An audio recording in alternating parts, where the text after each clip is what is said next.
Hello guys, what is up and welcome back to yet another episode of The Legend of Zelda Ocarina of Time. I don't think we are not even going to get close to the end of the water temple in this episode. But, we are going to get pretty close to the mini-boss of this temple. And obviously, I feel like that mini-boss is what this temple is so universally, like, not universally, like, we'll say this is, that mini-boss is what divides the Zelda fandom on this temple. Because obviously it is a very, very hyped up reveal. Not even like hyped up, it's just done in such a quick yet atmospheric way that makes it feel like probably the best moment of the game. And of course, if you don't know who I'm talking about Dark Link. We're not going to see him until next episode, unfortunately. If anything, that tells you just how long this temple is. I think the water temple is actually the longest temple in Ocarina of Time. I'm not actually sure. But yeah, I did just start the Shadow Temple pretty much as of the time I'm filming this video. So that's interesting. The Shadow Temple so far, I was told by my friend who I've mentioned on here before, is practically a Zelda fucking expert and knows everything about Zelda, and he's not only an expert, he's a fucking goat at the games. He's fucking amazing at Zelda games, like, and so yeah, like, I heard from him that the Shadow Temple as Adult Link is probably the hardest temple in the game. As much as I don't want to believe him, I don't know, because I'm not too far into it yet. I will say, I don't know what the hell they're called, but it's that thing with the hands, and it, like, starts walking towards you when you get stuck in its hands or whatever. That thing, if that's, like, as hard as it gets, it's probably not gonna annoy me too much. Like, I'm probably gonna be, I'm gonna be chill with it, you know? But, obviously, like, I'm not entirely sure if it is or is not the hardest temple in the game. Because, again, I'm not too far into it. It doesn't seem too confusing yet. At least not as confusing as the water and fire temple.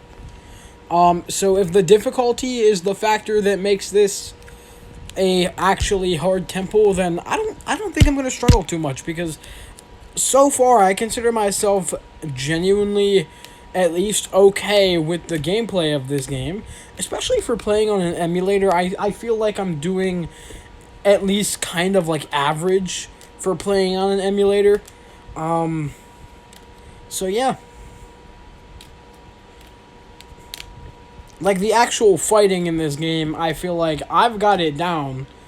But then, like the puzzles and stuff, I'm not good at puzzles in anything. You can put a genuinely, like you can put an actual physical puzzle in front of my face. I can't even do one of them things. Puzzles, not my thing. I don't have the smarts for that kind of shit. In fact, I'm hella stupid. You don't know how stupid I am, bro? This one time I was like looking straight at a fucking jumper cable, and then my dad's like, hand me that jumper cable.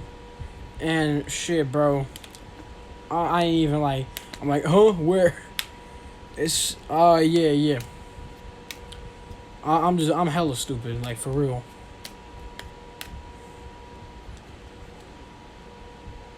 And, like, Zelda definitely proves that. Every Zelda game I play proves it. Because I barely learn. I barely even learn, y'all. Like, I can play, like, Ocarina of Time after playing something like Skyward Sword. Shit, bro, I don't even learn.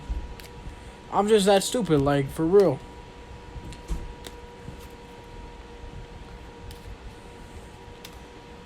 I don't know, because the first 2D Zelda game I fully played through was Minish Cap. So I don't know. Obviously, like the next one I get to play through is A Link to the Past. I don't know if it's any better or worse in terms of difficulty slash puzzles. So I don't know. Maybe because I feel like there's not much you can do with a 2D environment.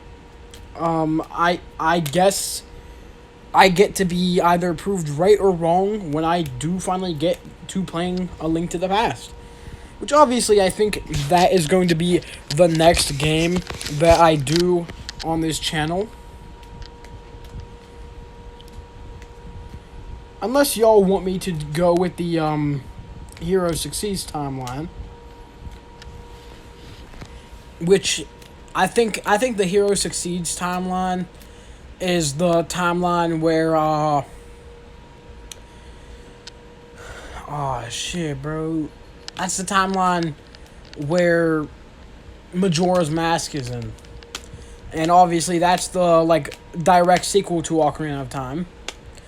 However, I've heard like not to go into it expecting a sequel to Ocarina of Time, which I don't entirely know what that means, but I guess basically just have a different mindset for me going into Majora's Mask, which I don't know when the hell I'm getting to Majora's Mask either, to be honest.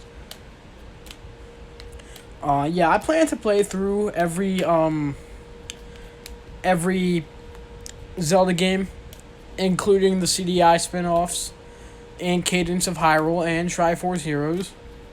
I plan to play through pretty much any Zelda game with a story mode. Hell, I can even bring y'all Four Swords if I get in like a ROM for the Anniversary Edition. Because whenever you download a ROM for the original Four Swords, it doesn't fucking work. Because basically the when you use a save state, it randomizes the maps.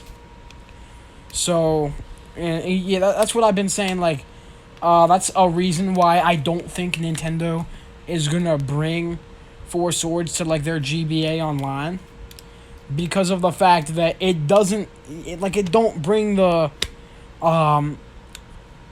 shit, was that?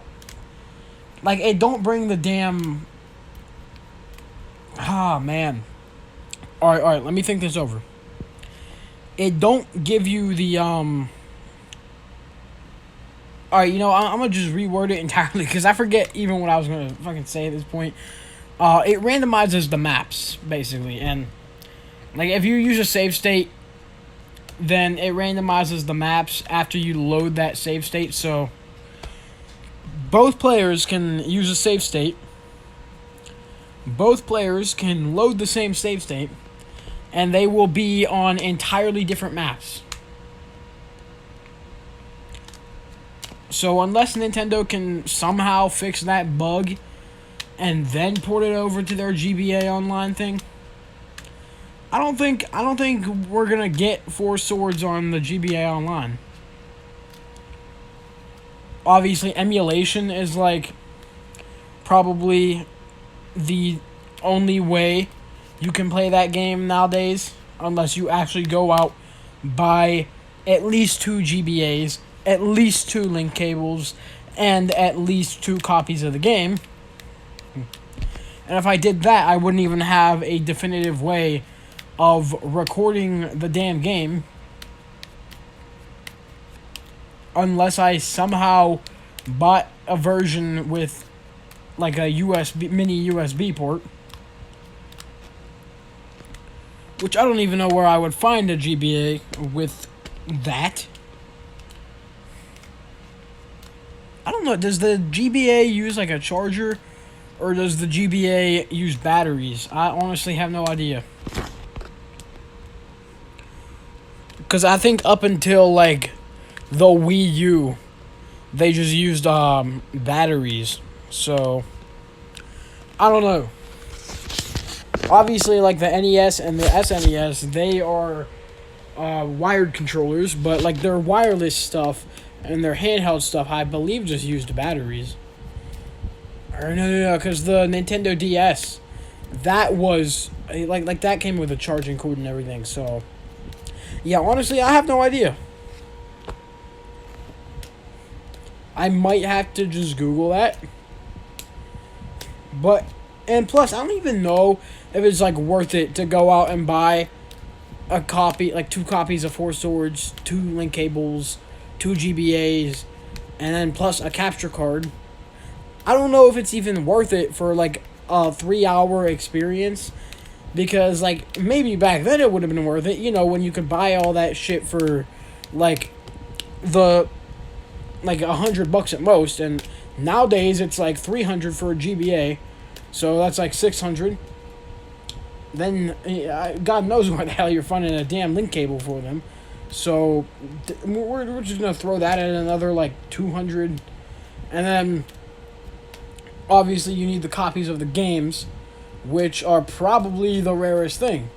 So I'm gonna guess they're both like to get 2 copies, it would come out to like $230 or something.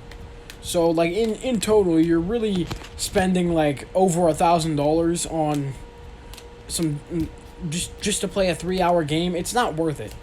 Like, people bitch and complain nowadays over like playing like fucking 8-hour games for $70, and it's not worth it to go buy a 3-hour game for fucking 1,000. Especially when that said 3-hour game is a spin-off. I really just don't see how it's worth it. If they were to make a Four Swords remake, I'm sure that would sell really well. Obviously, they have the Link's Awakening remake. There are rumored Oracle Games remakes. Doesn't matter to me. I would absolutely love a Four Swords remake. Maybe extend the playtime by a decent amount, but doesn't matter to me. I think most people would definitely appreciate a Four Swords remake, because emulation isn't necessarily a great way to play Four Swords. And seemingly the anniversary edition has no existing ROM. And the anniversary edition is obviously, as you guys know, the one that you can play single player. That's why I bring it up whenever I talk about like how I can get a ROM for it. Other than that, every other version of Four Swords, you are required to play multiplayer. Which I feel like that's why we need like a Zelda All-Stars. We need something similar to Mario All-Stars, but for Zelda. Like a definitive Zelda collection. You know, throw like Ocarina Time in there, then throw all the Game Boy games in there, including Four Swords. And then I feel like people would go for it. Because those are probably some of the titles that have been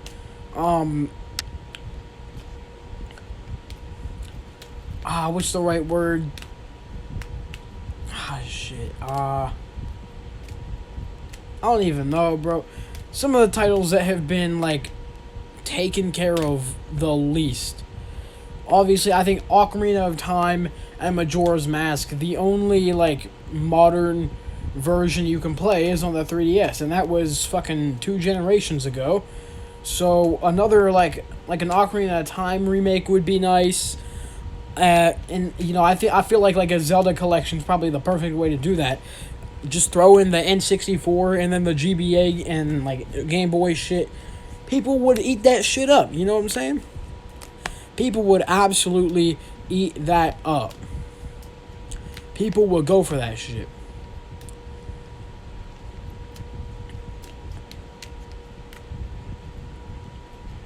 I know, even me, even though you can't fucking, like, even though you can emulate all them titles, like, even me, someone who is, like, oh, fucking cheapskate, and emulates anything that he can, even I would go for that shit. Like, I would go out and buy that shit just for Four Swords. You know, just a full price game with A hell of a lot of games in one. Obviously, if Nintendo ever did do something like that, they probably wouldn't include that many games because that's Link's Awakening, um, both Oracle games, Minish Cap, and then A Link to the Past plus Four Swords, and including the N64 titles, that's Majora's Mask and then Ocarina of Time. So obviously, I don't think Nintendo ever would do something like that, but it would be nice to see. As much as I don't think they would give us that many games in one, it would be hella nice to see. Just using my imagination. A man can pray. For goodness sakes.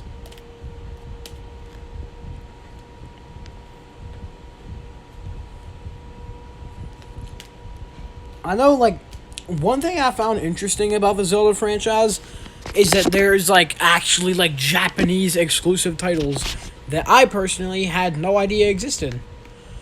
I bet half of y'all didn't know there was a 4 cartridge, 4 game cartridge thingy on the SNES. There was a full-blown remake of the original Legend of Zelda on the SNES. That, in my opinion, is the coolest thing I know. Or the coolest thing that hasn't made its way to America. In my opinion.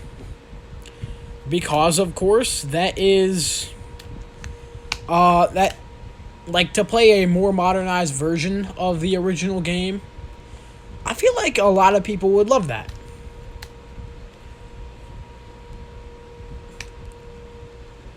Obviously, because the original Legend of Zelda, a lot of people still believe to this day it is a masterpiece. I wouldn't know, because I have not yet played it. Trust me, I will play it as, once I get to it in the timeline order. But, as of now, I have not yet played it. Do I plan to? Of course. Of course I plan to. But, yeah. As I was saying, people to this day praise that game as an absolute masterpiece. And then you have the other side of the Zelda fandom that believes it hasn't necessarily been preserved well. We could use a more modern version of it with more modern controls. And of course, again, I haven't played it. I wouldn't know. I think most people do, though, consider A Link to the Past the first true Zelda game. To this day, they still use that formula for the Zelda franchise. I think most people do consider A Link to the Past the first true Zelda game. But playing a full-blown remake of the original on the SNES, I wouldn't mind it. I'm not gonna lie, I wouldn't mind it. And I'm sure a lot of y'all wouldn't mind it either. Why? Because that sounds fucking amazing. That's why.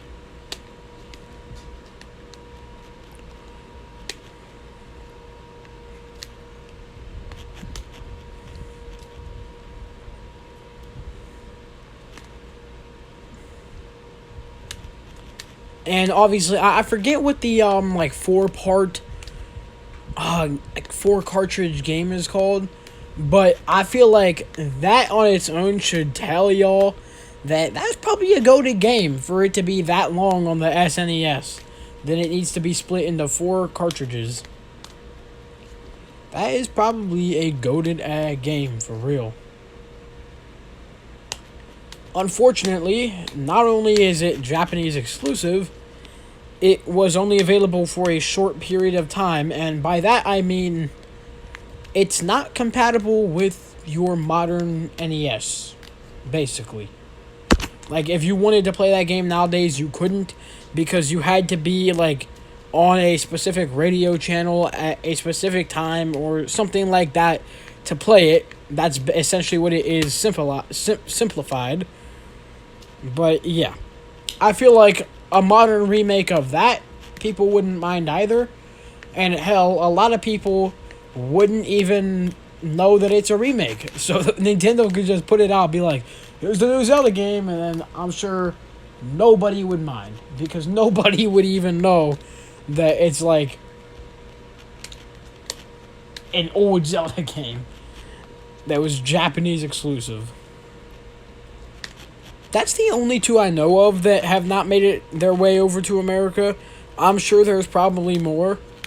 But again, those are the only two I know of that have, unfortunately, not made their way over to America.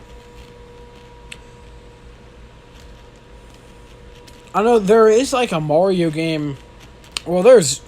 What the hell am I saying? There's like a million Mario games that haven't made their way over to America. But there's one in particular dealing with like the thingy that you use to play like Duck Hunt and stuff, and like the little gun-shaped thingy that you would use to play Duck Hunt on the NES. There's one in particular that stayed exclusive to Japan that uses that, and I do plan on going through that on this channel. I found a ROM for the touchscreen version, so God knows when I'll do it, but I'm gonna fucking do it, so... But yeah, guys, I think we are coming up close to the end of this episode. Hopefully you guys enjoyed it, and if you didn't, well, fuck you, you little bitch. But, yeah, in all seriousness, hopefully you guys did enjoy the episode. That is going to be about it for this one. I think as soon as I make it into this next room is whenever I actually, like, end off the episode. But, yeah. Hopefully you guys did enjoy it. Please, like, subscribe. Hit the notification bell if you want to be notified on when I upload the next episode. And, yeah. With that being said, as soon as I actually get to the end, I'm going to go ahead and end it off. Hopefully that's soon.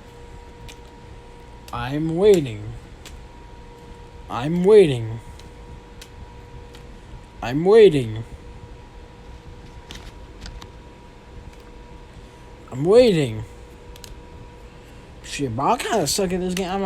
I know I just got done talking about how I'm decent at this game and everything. Here I am. I suck at this game. But yeah, for me playing on emulation, I'm not gonna lie. I feel like I'm pretty good at this game. I feel like I'm at least above or on par with average at this game. Like, for just considering the fact that I'm playing on an emulator, and considering just how good I'm playing on the emulator.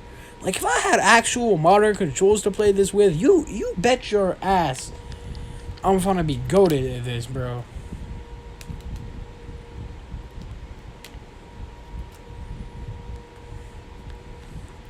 Ah, shit, you gotta hurry up, Link. Hurry up.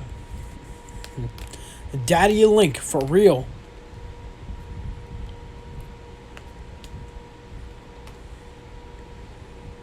That's my sugar daddy Link, bro. I swear, I'm not even lying to y'all. One day I was just scrolling through my YouTube feed, ready to fall asleep to something on YouTube, and this video pops up. Why is Link so hot? Like, damn, ain't it obvious? Just look at him. He is one attractive motherfucker. Alright, again, that is going to be it for today's episode. Please like and subscribe. Bye.